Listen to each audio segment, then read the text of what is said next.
दोस्तों, हरियाली तीज की शुभकामनाएं। दोस्तों, आज हम हरियाली तीज कब आती है और इसकी पूजा विधि क्या है, इसके बारे में जानते हैं। दोस्तों, हरियाली तीज का पर्व श्रावण मास के शुक्ल पक्ष की तृतीया को मनाया जाता है।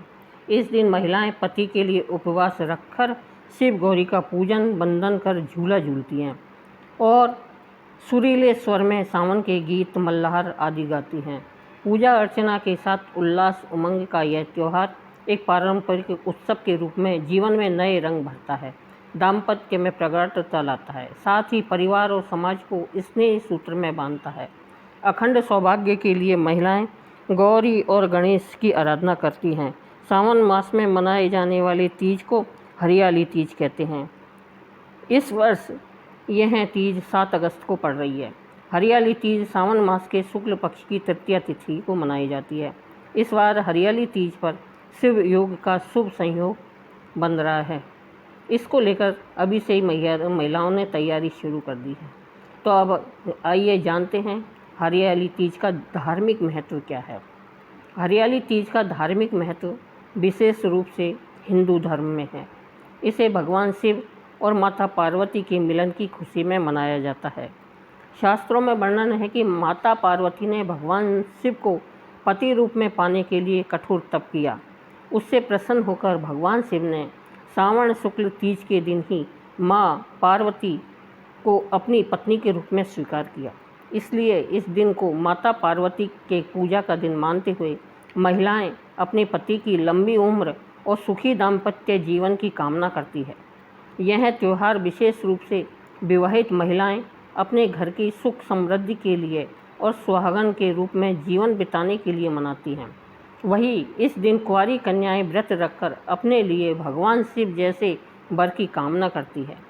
ऐसी मान्यता है कि इस दिन जो सुहागन स्त्रियां 16 श्रृंगार करके भगवान शिव और देवी पार्वती की पूजा करती है, उनको सुख सौभाग्य की प्राप्ति होती है।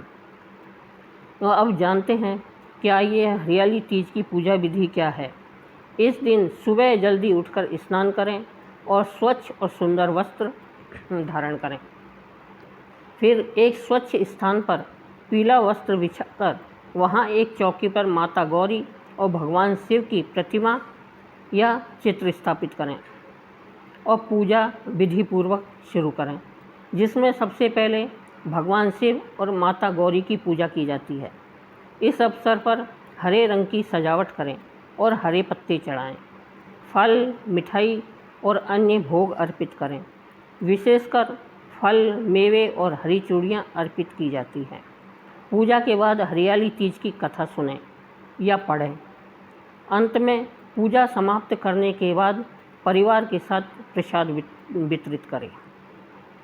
यह पूजा माता गौरी की कृपा प्राप्त करने और घर में सुख समृद्धि लाने के लिए की जाती है।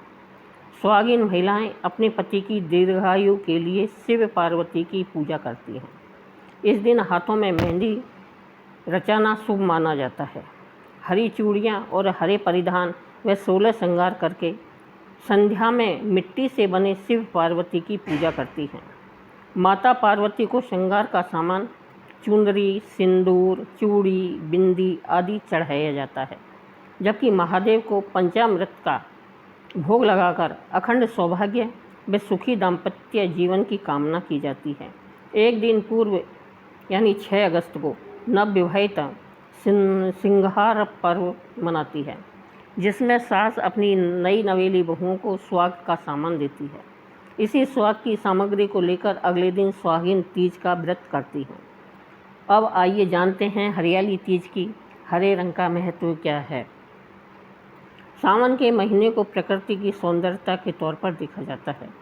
धर्म ग्रंथों में स्त्री को भी प्रकृति के समतुल्य ही माना गया है। प्रकृति की हरियाली की तरह स्त्रियों से भी जीवन में सुखी और स्फूर्ति बनी रहती है। हरा रंग खुशहाली, समृद्धि, उत्कर्ष, प्रेम, दया, पावनता, पारदर्शिता का प्रतीक है। सुहागिन महिलाएं हरे रंग की चूड़ियाँ परिधान अपने पति की खुशहाली, तरक्की, दीर्घायु और सेहतमंद जीवन के लिए पहनती हैं। ऐसी मान्यता है कि हरा रंग पति पत्नी के बीच प्रेम और विश्वास को बढ़ाता है और इस माह में हरा रंग पहनने से शिव पार्वती की कृपा बनी रहती है। इसलिए ही तो हरियाली तीज या हरियाली अमावस्या जैसे त्योहारों में हरे रंग के कपड़े व हरी चूड़ियाँ पहनने की परंपरा है। अब आइए सुनते हैं हम हरियाली तीज की पौराणिक कथा। हरियाली तीज से जुड़ी एक कथा बहुत ही प्रचलित है। एक समय की बात है, माता पार्वती अपने पूर्व जन्म के बारे में ज्ञात करना चाहती थी, लेकिन उन्हें कुछ याद नहीं आ रहा था। ऐसे में भोलेनाथ देवी पार्वती जी से कहते हैं कि हे पार्वती, तुमने मुझे प्राप्त करने के लिए 107 बार जन्म लिया था, लेकिन तुम मुझे पति रूप में न पा सकी। लेकिन 108वें जन्म में तुमने पर्वतराज हिमालय के घर जन्म लिया और मुझे वर रूप में प्राप्त करने के लिए घोर तपस्या की। भगवान शिव कहते हैं कि हे पार्वती, तुमने अन्न जल का त्याग कर पत्ते खाए और सर्दी गर्मी एवं बरसात में हजारों कष्ट सहकर भी अपने व्रत में लीन रही। तुम्हारे कष्टों को देखकर तुम्हारे पिताजी बहुत दुखी थे। तब नारद मुनि तुम्हारे घर पधारे और कहा कि मुझे भगवान विष्णु ने भेजा है। भगवान विष्णु आपकी कन्या से अत्यंत प्रसन्न हैं और वह उनसे विवाह करना चाहते हैं। मैं भगवान विष्णु का यही संदेश लेकर आपके पास आया हूँ। नारद जी के प्रस्ताव को सुनकर पार्वती के पिता खुशी से भगवान विष्णु के साथ विवाह करने के लिए तैयार हो गए। नारद मुनि ने भी भगवान विष्णु को यह शुभ संदेश सुना दिया, लेकिन जब यह बात पार्वती को पता चली तब वह बहुत दुखी हुई। पार्वती ने अपने मन की बात अपनी सखी को सुनाई। तब सखी ने माता पार्वती को घने जंगल में छुपा दिया। जब पार्वती के गायब होने की खबर हिमालय को पता चली तब उन्होंने खोजने में धरती पाताल एक कर दिया, लेकिन पार्वती का कहीं पता नहीं चला, क्योंकि देवी पार्वती तो जंगल में एक गुफा के अंदर रेत से शिवलिंग बनाकर शिवजी की पूजा कर रही थी। शिवजी ने कहा, हे पार्वती, इस प्रकार तुम्हारी पूजा से मैं बहुत प्रसन्न हुआ और तुम्हारी मनोकामना पूरी की। जब हिमालय राज गुफा में पहुँचे तब तुमने अपने पिता को बताया कि मैंने शिवजी को पति रूप में चयन कर लिया और उन्होंने मेरी मनोकामना पूरी कर दी है। शिवजी ने मेरा वरण कर लिया है। मैं आपके साथ केवल एक ही शर्त पे चलूँगी कि आप मेरा विवाह भोलेनाथ से करवाने के लिए तैयार हो जाएं। तब हे पार्वती, तुम्हारे पिताजी मान गए और विधि विधान सहित हमारा विवाह हुआ। शिवजी कहते हैं, हे पार्वती, तुमने कठोर तप और व्रत से ही हमारा विवाह हो सका। हमारा भगवान शिव देवी पार्वती से कहते हैं, हे पार्वती, इस हरियाली तीज को जो भी पूरी निष्ठा के साथ करेगा, मैं उसको मनवांछित फल प्रदान करूँगा। उसे तुम जैसा सुहाग मिलेगा। तब से कुंवारी कन्याएं अच्छे वर की कामना हेतु यह व्रत रखती है। वहीं सुहागिन महिलाएं अपने पति की लंबी उम्र के लिए इस व्रत को रखती हैं। भविष्य पुराण में देवी पार्वती ने खुद बताया है कि हरियाली तीज का व्रत करने पर महिलाओं को सुहाग और सौभाग्य की प्राप्ति होती है। सावन महीने में तृतीया तिथि के दिन कई वर्षों की कठिन तपस्या के बाद देवी पार्वती ने भगवान शिव को पति रूप में पाने का वरदान प्राप्त किया था। इसलिए इस व्रत का बड़ा ही महत्व है। तो अब आइए सुनते हैं सभी मनोकामनाओं को पूरी करने वाली भगवान शिव और देवी पार्वती की अद्भुत कथा। प्रेम शब्द में 2.5 अक्षर होते हैं, जो 2 पूर्ण और 1 अधूरे शब्द से बना है। कहा जाता है कि प्रेम शब्द ही अपूर्ण है, इसलिए हर किसी को यह पूर्ण रूप से नहीं मिलता। परंतु शिव जी और पार्वती जी की प्रेम कहानी अनेक कष्टों के पश्चात ही सही पर पूर्णता प्राप्त प्रेम का प्रमाण है। चाहे इस प्रेम को संपूर्ण होने में युग युगांतर लगे हों, इस प्रीत में पार्वती जी का कठोर तप तो शिव जी की सदियों की प्रतीक्षा समाहित है। इन दोनों जितने अद्भुत जीवन साथी आज तक कोई नहीं हुए। तीनों लोकों के स्वामी होकर भी शिव जी के पास ना स्वयं की धरा है, ना ही स्वयं का आकाश रहा। बस प्रकृति की गोद में बसा कैलाश पर्वत ही उनका निवास स्थान हुआ। और दूसरी ओर पार्वती जी हर जन्म में राजकुमारी या बड़े घर की कन्या हुई, फिर भी उन्होंने अपने जीवन में शिव जी से अधिक किसी की भी चाह कभी नहीं की। शिव जी सकल सृष्टि के स्वामी, परंतु अज्ञानियों की दृष्टि में एक अघोरी से ज़्यादा कुछ नहीं है। पर उस दिव्य स्वरूपा देवी ने शिव जी को जो पूर्णता दी, उससे वे देवों के देव महादेव बन गए। पुराणों में वर्णित है कि पार्वती जी शिव जी की अर्धांगिनी बनने के लिए 108 बार जन्म लिया। अंतिम 108वीं बार वे पार्वती जी बनी। पार्वती जी के स्वरूप से पहले उनका जन्म दक्ष प्रजापति की कन्या के रूप में हुआ। तब उस जन्म में भी उन्होंने प्रेम से वशीभूत होकर शिव के संग में प्रेम विवाह किया, परंतु उनके पिता प्रजापति की इच्छा थी कि सती विष्णु जी को वरण करे ताकि वे सब प्रकार के वैभवों से युक्त व प्रसन्न रहे। पर सती तैयार न हुई, बल्कि उन्होंने घोषणा कर दी कि मेरा वास्तविक सुख तो महादेव में ही निहित है। सती रूप में शिव जी की भक्ति और दृढ़ता से उन्हें पति के रूप में पाया। इसी बात से दक्ष प्रजापति शिव जी के विरोधी बन गए और अपना सबसे बड़ा शत्रु अपने ही जामाता अर्थात शिव जी को मान लिया। शिव जी को तुच्छ दर्शाने के लिए दक्ष ने एक महायज्ञ का आयोजन किया, जिसमें सभी देवी देवता, यक्ष, किन्नर, साधु, संत, ऋषि मुनियों को बुलाया गया, बस स्वयं की पुत्री और जमाता को छोड़कर। इस यज्ञ में जाने हेतु पार्वती जी ने शिव को भी समझाया कि आमंत्रित तो परायों को किया जाता है, अपनों को नहीं, और वे वहाँ बिन बुलाए पहुँची तो उन्हें बहुत ही अपमानित होना पड़ा। उन्हें शिव जी की बात ना मानकर गलती हो जाने का बहुत ही भान हुआ, और जब उन्होंने शिव जी के प्रति अपमानजनक शब्द सुने तो वे यज्ञ के अग्निकुंड में कूद गई। शिव जी को जब पता चला तो उनके गणों ने यज्ञ को विध्वंस कर दिया। सती ने पुनर्जन्म में पुनः शिव जी से मिलने का वचन देकर प्राण त्याग दिए। शिव जी माता सती का मृत शरीर लिए विक्षिप्त से घूमते रहे थे।